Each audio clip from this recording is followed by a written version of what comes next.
Salam, hər vaxtınız xeyir olsun, əziz kanal izləyiciləri və əziz 9-cular. Bugün sizlərə 9-cu sinif riyaziyyat kiçik summativ qiymətləndirmə 7-nin izahını paylaşacağım. Vaxt itirmədən keçək sualların izahına. Deməli, birinci sualı yazıb ki, bərabərsizliklər sistemini həll eləyin. Ümumiyyətlə, bərabərsizliklər sistemini həll eləməkdən ötürü əvvəlcə həmin sistemdə iştirak etmiş hər bir bərabərsizliyi ayrılıqda həll etmək lazımdır və tapdığımız köklərin kəsişməsini tapırıq. İndi burada yazıb ki, x plus 7 böyükdür 4-dən. Əvvəlcə mən burada yuxarıdakı bərabərsizliyi həll etsəm, x plus 7 olacaq, müsbət 7-ni sağ tərəfə atsam, x böyük olacaq mənfi 3-dən. Aşağıdakı bərabərsizlikdə də 3-ü sağ tərəfə atsam, olacaq 2x kiçik bərabərdir 5 çıxaq 3-dən, yəni 2-dən. Daha sonra yuxarıdakı bərabərsizliyi olduğu kimi yazaram, x böyükdür mənfi 3-dən. Aşağıdakı bərabərsizliyin hər tərəfini 2-yə bölsəm, x kiçik bərabər olacaq 1-dən. Və bizə mənfi 3-dən böyüklər və 1-dən kiçik bərabərlər lazımdır. Bunların kəsişməsi olur mənfi 3, 1 aralığı. Cavabımız burada C variantıdır. Baxaq ikinci suala. Bərabərsizliklər sistemini həll edin. Yenə əvvəlcə mən yuxarıdakı bərabərsizlikdə mənfi 11-i sağ tərəfə atsam, olacaq 7x böyükdür, böyük bərabərdir 14-dən, yəni sağ tərəfə keçəndə müsbət olaraq keçir. Aşağıdakı bərabərsizliyin də hər tərəfini 2-yə bölsəm, x kiçikdir 4-dən olacaq. Və daha sonra yuxarıdakı bərabərsizliyin hər tərəfini 7-yə bölsək, x böyük bərabər olacaq 2-dən. Aşağıdakı bərabərsizliyi də olduğu kimi yazıram. Deməli, bu bərabərsizliklər sistemimizin həlli 2-dən böyük bərabərlər və 4-dən kiçiklər olacaq. Bu da A variantıdır. Üçüncü sualda dəyişənin hansı qiymətlərində ifadənin mənası var deyir. Ümumiyyətlə, kök 6 ifadənin cüt dərəcədən təbii ki. O vaxt mənası olar ki, kökün 6 ifadə 0-dan böyük bərabər olsun. Ona görə hər iki kök 6 ifadəni 0-dan böyük bərabər götürərik. Həm x çıxılsın 5-i 0-dan böyük bərabər, həm də 7 çıxılsın x-i 0-dan böyük bərabər götürərik. Yuxarıdakı bərabərsizlikdə mənfi 5-i sağ tərəfə atsam, olacaq x böyük bərabərdir 5-dən. Aşağıdakı bərabərsizlikdə isə mənfi x-i sağa atıram, olur 7 böyük bərabərdir x-dən. Deməli, bizə bu ədədləri ədəd oxunda qeyd eləsək, 5 və 7. Bizə lazım olacaq hissə, deməli, 7-dən kiçikləri belə işarə eləsək və 5-dən böyüklər, böyük bərabərlər. 5-dən böyük bərabərlərdə bu şəkildə iştirakləsək, bu iki hissənin kəsişməsi bu aralığa düşür. Yəni, 5-dən 7-yə kimi. Bizdən indi bu dəyişənin hansı qiymətlərində soruşur. Bu intervala daxil olan qiymətlər 5, 6, 7-dir. Bu qiymətlərdə deməli bu ifadənin mənası olacaq. Dördüncü suala baxaq. Bərabərsizliyini həll edin. Ümumiyyətlə, kəsr bərabərsizlik olanda biz çalışmalıyıq ki, onu kəsirdən azad edək. Və mən bu bərabərsizliyin hər iki tərəfini müsbət 12-yə vuracam. Sol tərəfdə olacaq 12 vurulsun, 7 çıxaq 2y bölünsün 6. Böyük olacaq, sağ tərəfdə də 3y çıxılsın 7 bölünsün 12-ni vuraraq 12. Solda 12 ilə 6 xısar gedəndən sonra qalır 2 vurulsun 7 çıxaq 2y. Sağda da 12-lər xısar gedəndən sonra 3y çıxılsın 7 qalır. Sol tərəfdə 2-ni mötərizənin içərisindəkilərə vurub atsaq, olur 14 çıxılsın 4y böyükdür 3y çıxılsın 7-dən. Ədədləri bir tərəfə, dəyişənləri bir tərəfə atsaq, olur 21 böyükdür mənfi 4y də sağa keçəndə müsbət 7y olur. Bizə y lazımdır deyənə hər tərəfini 7-yə bölsək, y 3-dən kiçik olur. 3-dən kiçiklər də, yəni mənfi sonsuzluqdan 3-ə kimi deməkdir. Cavabımız olur burada C variantı. Davam edək 5-ci tapşırığına. Yazıb ki, bu bərabərsizliyi həll edin. Kvadrat bərabərsizlikdir. Amma burada ikinci həddin görürük ki, moduldadır. Biz ona görə bunu iki cür həll edərik. Bir dəfə x-i 0-dan böyük olduğu hal üçün götürüb, bunu biz x kvadrat plus 3x çıxılsın 4 kiçik bərabərdir 0 bərabərsizliyini həll edərik. Bunun kökləri mənfi 4 ilə 1-dir. Həmin kökləri ədəd oxunda qeyd eləsək, deməli, mənfi 4 və 1. İntervallara ayırsaq, 1-dən böyük bir qiymət verəndə müsbət olur, mənfi, müsbət.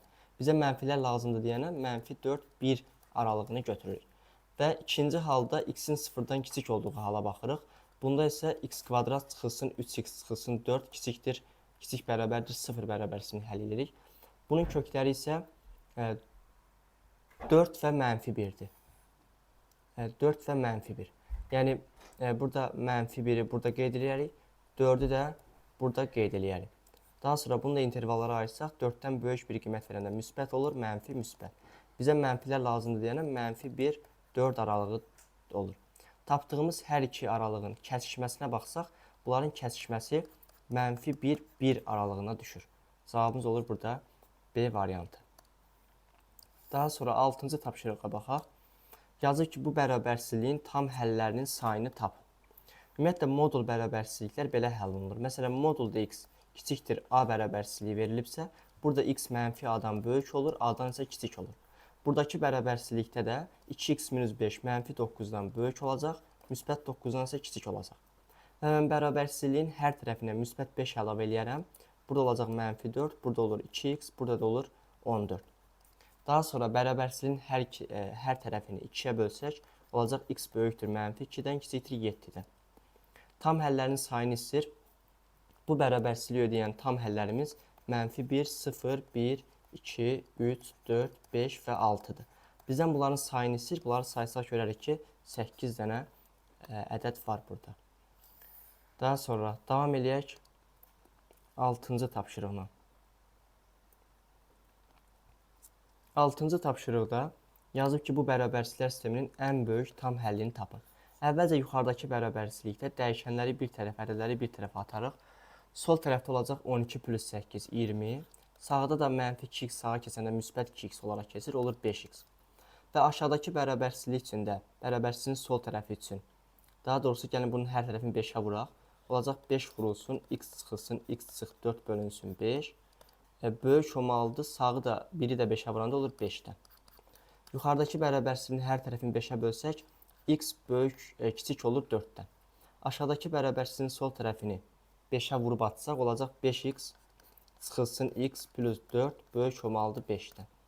Buradan alınır ki, yuxarıda x 4-dən kiçik olmalıdır, aşağıda da 4x böyük olur 1-dən.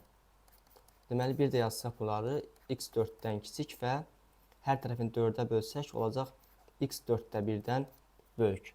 Ən böyük tam həllini istəyir. Ən böyük tam həlli, bunun cavabı 4-də 1, 4-dür. Bu intervaldakı ən böyük tam həllimiz 3-dür. Cavab olur A variantı. Daha sonra 8-ci sualdan davam edək. Deyir ki, bu bərabərsizliyi həll edin. Deməli, kəsr bərabərsizlikdir. Burada görürəm ki, məxrəc kvadratik bir funksiyadır. Yəni, 2 həddinin kvadratıdır. Biz bilirik ki, x çıxılsın 5-in kvadratı ifadəsi həmişə 0-dan böyük bərabərdir. Ona görə indi bu nisbətin 0-dan kiçik olması üçün məxrəc müsbətdir deyənə biz bircə sürətdəki bu ifadəni 13x plus 42-ni 0-dan kiçik götürüb həll eləməliyik. Bunun kökləri x plus 6, x plus 7 şəklində vurulara ayrılır. Kiçik bərabər olur 0-dan. İndi mənfi 6 və mənfi 7-ni burada qeyd edib həll etsək, mənfi 7-dən böyük bir qiymət verəndə, məsələn, mənfi 6 verəndə, daha doğrusu, məsələn, mənfi 5 verək. Mənfi 5 verəndə olur müsbət, mənfi müsbət olacaq. Bizə indi mənfilər lazımdır deyənə, cavabımız olur mənfi 6, mənfi 7. Və bir şey də qeyd edeyim, əgər tapdığımız intervala 5 daxil olsaydı, biz oradan 5-i çıxacaqdıq. Çünki məxrəcdə görürəm ki, x çıxılsın 5 var. X-in yerinə 5 qoyanda o sıfıra çevriləcəkdir və məxrəc heç vaxt 0 ola bilməz deyənə orada 5-i çıxacaqdır. Amma bizim tapdığımız intervala 5 daxil olmadığına görə cavabı elə mənfi 6, mənfi 7 aralığı götürürük.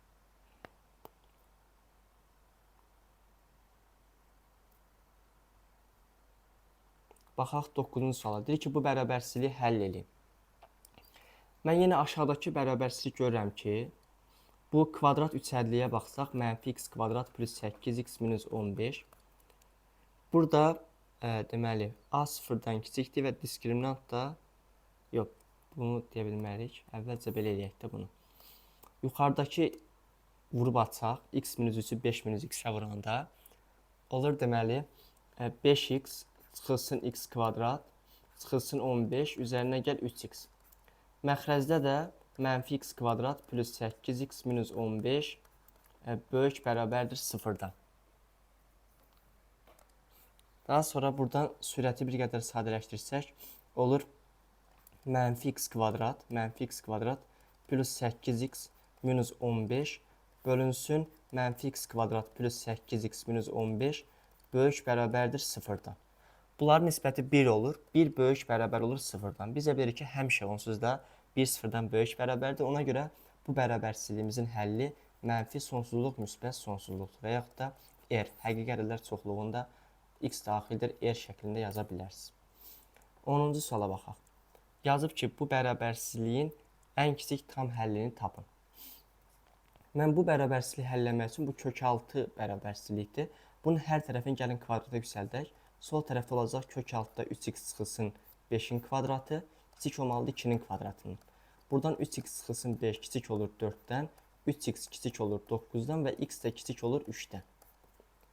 İndi digər tərəfdən bu 3x çıxılsın 5 kök 6 ifadəni 0-dan böyük bərabər götürməliyik. Burada 3x böyük bərabər olur 5-dən, x də böyük bərabər olur 5 bölü 3-dən, yəni 1 tam 3-də 2-dən. Bizdən indi bunun ən kiçik tam həllini istəyir. Ən kiçik tam həlli burada 2 olur. Ən kiçik tam həlli bəli 2 olur. Daha sonra 11-ci suala baxaq. Bu bərabərsizliyin tam həllərinin hasını tapın. Burada mənfi 3-dən kiçik bərabər götürərik. Və müsbət 3-dən də, daha doğrusu mənfi 3-dən böyük bərabər, 3-dən kiçik bərabər götürərik. Hər tərəfinə 1 əlavə eləsək, mənfi 2-dən 2x böyük bərabər olacaq, 4-dən isə kiçik bərabər olacaq. Hər tərəfini 2-yə bölsək, x böyük bərabər olacaq, mənfi 1-dən kiçik bərabər olacaq 2-dən. Bizdən tam həllərin hasını istəyir. Bunun tam həlləri mənfi 1-dir, 0-dır, 1-dir və 2-dir. Bunların hasili də bizə nəyi verəcək? Burada 0 iştirak edir deyənə tam həlləri hasili 0 olacaq. 12-ci suala baxaq. Yazır ki, bərabərsizliklər heyətini həll edin. 3x plus 2 böyükdür 23-dən. Əvvəlcə 2-ni keçirərəm sağ tərəfə, olacaq 3x böyükdür 21-dən. Və daha sonra aşağıda da 2x böyük olur 6-dan, kiçik olur 6-dan. Yuxarıdakının hər tərəfini 3-ə bölsəm, x böyük olur 7-dən, aşağıda 2-ə bölsəm, x kiçik olur 3-dən. Bu bərabərsizliklər heyəti olduğuna görə biz bu həllərin birləşməsini götürməliyik. Əslində bunu belə yazmalıydıq, kvadrat götürələ. Heyət olanda bu şəkildə həll olunur. İndi 3-dən kiçiklər olur mənfi sonsuzluqdan 3-ə. Birləşmə 7-dən böyüklər də 7 müsbət sonsuzluq olur. Cavab A variantıdır. 13-də bərabərsizliyini intervallar üsulundan həll edin. Əvvəlcə biz bunu vuruqlara ayırmalıyıq. Bu vuruqlara x plus 5, x minus 3 şəklində ayrılır. Kiçik bərabərdir 0-dan. Bunu 0-a çevirən qiymətlər mənfi 5 və 3-dür. Həmin qiymətləri ədəd oxunu üzərində qeyd edirik. Sonra bunu bu şəkildə intervallara ayırırıq. 3-dən böyük, məsələn 4 verəndə bu müsbət olur. Bura mənfi, burada müsbət. Bizə 0-dan kiçiklər lazım olduğundan mənfi 5, 3 intervalı olur bizim cavabımız. 14-cü suala baxaq. Bərabərsizliyini həll edin. Bunu hər tərəfini 4-cü dərəcədən qüvvəti yüksəltsək, olacaq 4-cü dərəcədən x minus 1 üstü 4, kiçik bərabər olmalıdır kökdə 2 üstü 4-dən. Buradan olur x çıxılsın 1, kiçik bərabər olur 2-nin kvadratından. X minus 1 kiçik bərabər olur 4-dən, x də kiçik bərabər olur 5-dən. Və digər tərəfdən x minus 1 0-dan böyük bərabər olmalıdır. Buradan x də böyük bərabər olmalıdır 1-dən. 1-dən böyüklər 5-dən kiçiklər də bu intervala düşür. 1-5 aralığına. Yazıb ki, bərabərsizliyin həlli olan aralığı tapın. X kvadrat plus 11x plus 24 böyükdür 0-dan. Bunu vuruqlara ayırsaq, x plus 8 vurulsun x plus 3 şəklində vuruqlara ayrılır, böyükdür 0-dan. Bunu 0-a çevirən qiymətlərimiz mənfi 8 və mənfi 3-dür. İntervallara ayırsaq, mənfi 3-dən böyük, məsələn, mənfi 2 verəndə müsbət, mənfi, müsbət olur. Məsələn, mənfi 9 yoxlayaq. Bəli, müsbət olur. Bizə yine 0-dan böyüklər lazımdır deyənə mənfi sonsuzluqdan mənfi 8-ə, birləşmə mənfi 3-dən müsbət sonsuzluğu olacaq bizim cavabımız. Belə.